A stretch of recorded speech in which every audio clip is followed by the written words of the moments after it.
जदयू के राष्ट्रीय अध्यक्ष ललन सिंह जी बने थे और पटना के हवाई अड्डा से लेकर के जदयू कार्यालय तक सारे न्यूज में दिखाया जा रहा था कि 3000 से 5000 गाड़ी का काफिला है। वो इसलिए था कि एक भूमिहार जाति का कोई राष्ट्रीय अध्यक्ष जदयू का बना था।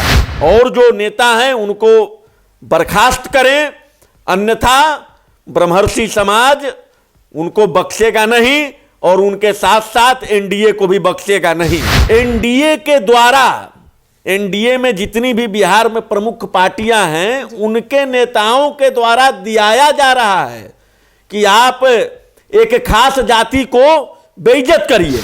जीतन राम मांझी के माता और पिताजी उनका नाम रखे होंगे जीतन राम मांझी, कहीं ना कहीं भगवान राम से प्रेरित होकर के नहीं रखे होंगे, इसीलिए राम टाइटल दिए जीतन राम मांझी। उनको शर्म लग रहा होगा कि एक ऐसा नालायक बेटा को मैंने पैदा किया।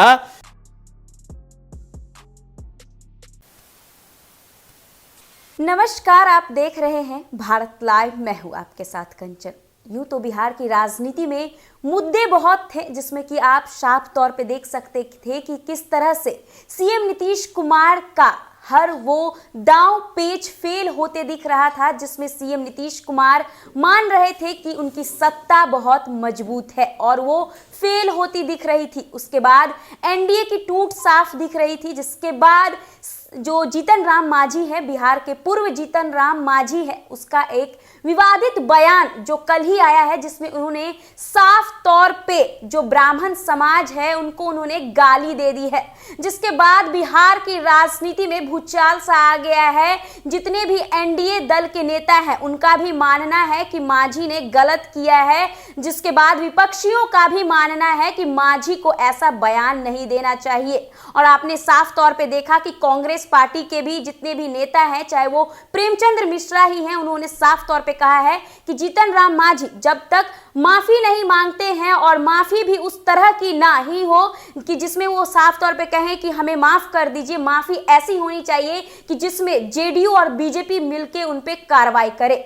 जिसको लेकर आज हमारे साथ हमारे बीच मौजूद हैं राष्ट्रीय जनजन पार्टी से पुष्कर नारायण सिंह, जिनसे हम जानेंगे कि उनका क्या मानना है इन सब मुद्दों के बारे में, वो क्या सोचते हैं और वो क्या सोचते हैं कि आखिर मांझी ऐसा बयानबाजी क्यों कर रहे हैं बिहार की राजनीति में। जी नमस्कार। जी नमस्कार। जीतन राम मांझी का जो बयान आया बहुत ही शर्मनाक है। जी। उनका मानसिक स्थिति बयान दर्शाता है कि यह व्यक्ति जो है राजनीति के लिए बिल्कुल ही रिजेक्टेड हो गया है। एक खास जाति पर गाली गलौज जैसा क्या गाली गलौज ही एक सार्वजनिक मंच पर देना, यह कहाँ न्याय और तर्क संगत बात है।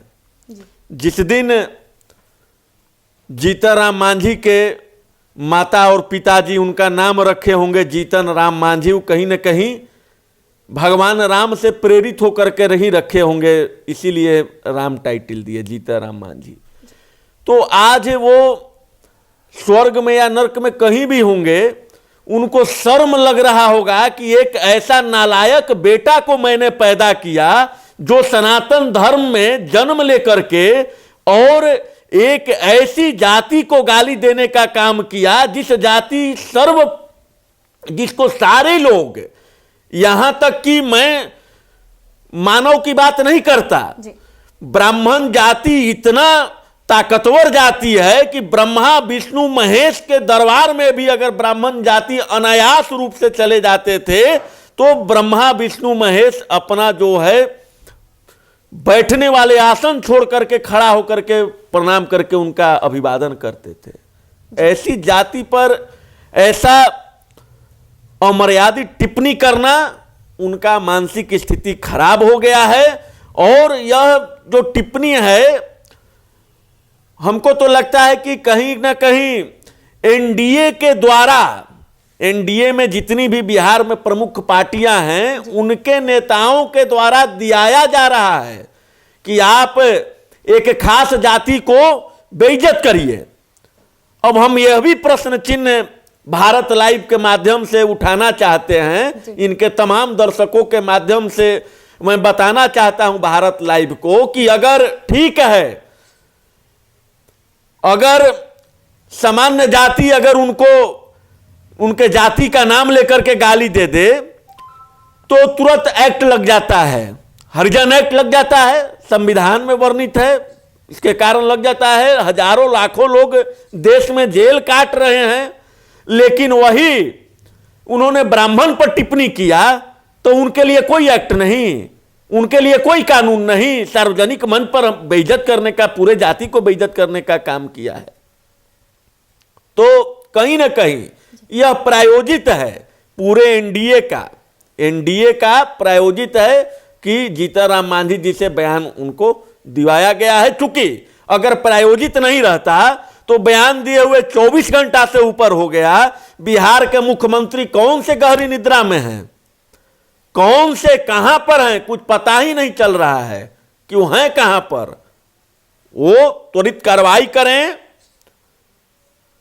मंत्रिमंडल से या जिस संवैधानिक पद पर वो हैं उनके पार्टी के और जो नेता हैं उनको बर्खास्त करें, अन्यथा ब्रह्मर्षि समाज उनको बख्शेगा नहीं और उनके साथ साथ एनडीए को भी बख्शेगा नहीं। सर, मांझी के पार्टी का कहना है कि मांझी माफी मांग चुके हैं। जिस तरह से उन्होंने कहा था कि नहीं, मैंने ब्राह्मण को नहीं कहा है, मैंने उन समाज के लोगों को कहा है जो ब्राह्मण को बुलाते हैं। मैं कंचन जी कह रहा हूं कि आप लाइए राइफल, हमको गोली मार दीजिए। गोली मार देने के बाद आप माफी मांग कर क्या करिएगा? जब हमको गोलियां लग गया तो माफी मांगने से क्या होगा? माफी मांगने से कुछ नहीं होता है। यह आपका मानसिकता दिखला रहा है कि ब्राह्मणवाद के खिलाफ आपके अंदर कितना कूट कूट के विरोध भरा हुआ है। और अभी मैं कुछ देर पहले आप ही के न्यूज चैनल भारत लाइव के माध्यम से सुन रहा था, आपके पत्रकार बंधु अन्य जो उपेंद्र कुशवाहा जी से भी बाइट ले रहे थे, तो वो बोले कि हमारा पार्टी का स्टैंड है कि हम लोग ब्राह्मणवाद का खिलाफ करते हैं, हम लोग ब्राह्मणवाद का खिलाफ करते हैं लेकिन ब्राह्मण का खिलाफ नहीं करते हैं। तो कहीं ना कहीं इन तमाम नेताओं के बयानों से यह प्रतीत हो रहा है कि ये लोग ब्राह्मण के साथ ब्राह्मणवाद का भी खिलाफ करने वाले हैं और कर रहे हैं। जी सर, आपको क्या लगता है कि नीतीश कुमार जी को इन्हें पार्टी से बेदखल कर देना चाहिए या फिर इन पे कोई कार्रवाई करनी चाहिए? इन पर कार्रवाई तो करें, चूंकि नीतीश जी के तो पार्टी से हैं नहीं, लेकिन नीतीश जी के सरकार में हैं, एनडीए के अंग हैं, तो एनडीए के जो बड़ी पार्टियां हैं, चाहे भाजपा हो चाहे जदयू हो, ये दोनों को मिलकर के सामूहिक कार्रवाई करनी चाहिए और इनको एनडीए से निकाल बाहर करना चाहिए। तब जाकर के लोगों को लगेगा, जनमानस में जो हमारी भावनाओं को ठेस पहुंचा है, तब लगेगा कि कार्रवाई हुआ है। अन्यथा कुछ भी माफी मांग लेने से हम गोली मार दें, उसके बाद माफी मांग ले, तो उससे तो कुछ होने जाने वाला नहीं। ये सिर्फ बेवकूफ बनाने की नीति है। सर, आपकी जो पार्टी है, जो आपकी पार्टी है राष्ट्रीय जनजन पार्टी, वो स्वर्ण समाज को आगे बढ़ाने के लिए क्या कर रही है, वो हम जानना चाहते हैं, क्योंकि संसद में भी आप नहीं हैं, तो कैसे आपका स्वर्ण समाज आगे बढ़ेगा? देखिए कंचन जी, हम लोग राष्ट्रीय जनजन पार्टी के राष्ट्रीय अध्यक्ष श्रीमान आशुतोष कुमार जी के सफल नेतृत्व में प्रतिदिन कुछ न कुछ नया कर रहे हैं, आगे बढ़ने का प्रयास कर रहे हैं। चूंकि देखिए, इसमें थोड़ा सा समझने की बात है कि हमारा पार्टी नया है, तो हमें रास्ता भी बनाना है। किसी को रास्ता बना बनाया मिल जाता है तो उस पर वो गाड़ी खूब अच्छा से दौड़ा लेता है। तो हम लोग का कोई ऐसा पॉलिटिकल बैकग्राउंड नहीं है कि हम पॉलिटिकल बैकग्राउंड को लेकर के गाड़ी आगे दौड़ा सकते हैं। तो नया जंगलात है, उसको काटना भी है, उसको बराबर भी करना है, रोड भी बनाना है और तब उस पर लेकर के दौड़ना है। तो लगातार हम लोग का प्रयास जारी है।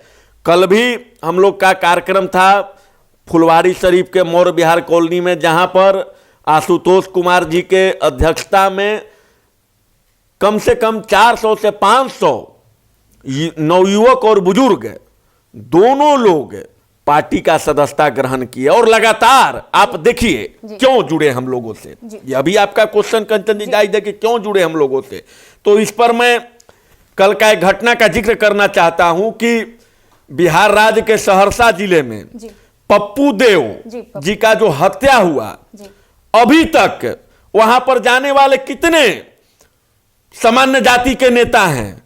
मैं भारत लाइव के माध्यम से बताना चाहता हूं कि जिस दिन जदयू के राष्ट्रीय अध्यक्ष ललन सिंह जी बने थे और पटना के हवाई अड्डा से लेकर के जदयू कार्यालय तक सारे न्यूज में दिखाया जा रहा था कि 3000 से 5000 गाड़ी का काफिला है, वो इसलिए था कि एक भूमिहार जाति का कोई राष्ट्रीय अध्यक्ष जदयू का बना था। क्या ललन सिंह जी को पप्पू देव जी के हत्या में नहीं जाना चाहिए था? मैं हत्या इसलिए कह रहा हूं कि यह कहीं ना कहीं प्रशासन के द्वारा प्रायोजित हत्याकांड है, जो वहां के माननीय एसएसपी साहिबा जो नीतीश कुमार जी के मुंह बोली बेटी भतीजी हैं, उनका कहीं भी चाहे अनंत सिंह का गिरफ्तारी का मामला हो, मुंगेर में दुर्गा पूजा का मामला हो, या सहरसा में पप्पू देव जी का हत्या का मामला हो, मैं आपके कैमरे के माध्यम से न्यूज के माध्यम से बताना चाहता हूं कि पप्पू देव जी का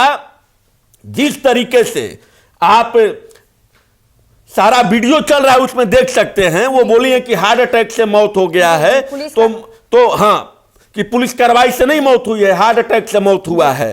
तो मैडम एसएसपी साहिबा लिपि सिंह जी, मैं आपको भारत लाइव न्यूज के माध्यम से मैं आपके पास प्रश्न चिन्ह खड़ा करता हूं कि हार्ट अटैक में शरीर पर इतना चोट का निशान कहां से आया?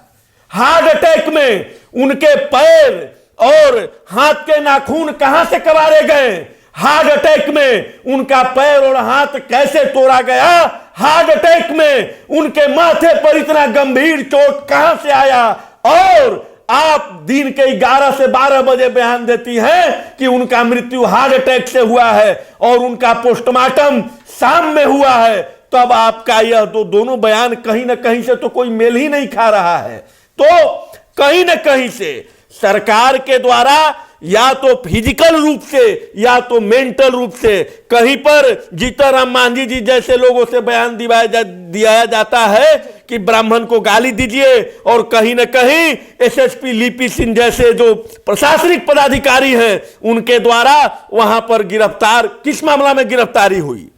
जनता को पूछने का अधिकार है जी। जनता को आपको बताने का अधिकार है, क्योंकि आपको कोई सरकार पैसा नहीं दे रहा है, आप जनता के नौकर हैं। हमारे एक एक रुपया के कमाई से आपका वेतन बनता है और वेतन मिलता है। तो पप्पू देव जी का गिरफ्तारी किस मामला में हुआ आपको जनता के बीच बताना पड़ेगा। और सरकार में बैठे, चाहे वो एनडीए में हो, चाहे वो भाजपा में हो, या जदयू के तमाम जो स्वर्ण जाति के लीडरान हैं, जो अपने आप को कहते हैं कि मैं इस जाति का नेतृत्व करता हूं, चाहे वो ललन सिंह जी हो, चाहे जिवेश मिश्रा जी हो, चाहे नीरज कुमार जी हो, आपने एक जहमत भी नहीं किया कि जो मैं पप्पू देव जी का आपराधिक घटना का समर्थन नहीं करता, लेकिन सरकार ने इतना छूट प्रशासन को कैसे दे रखा है?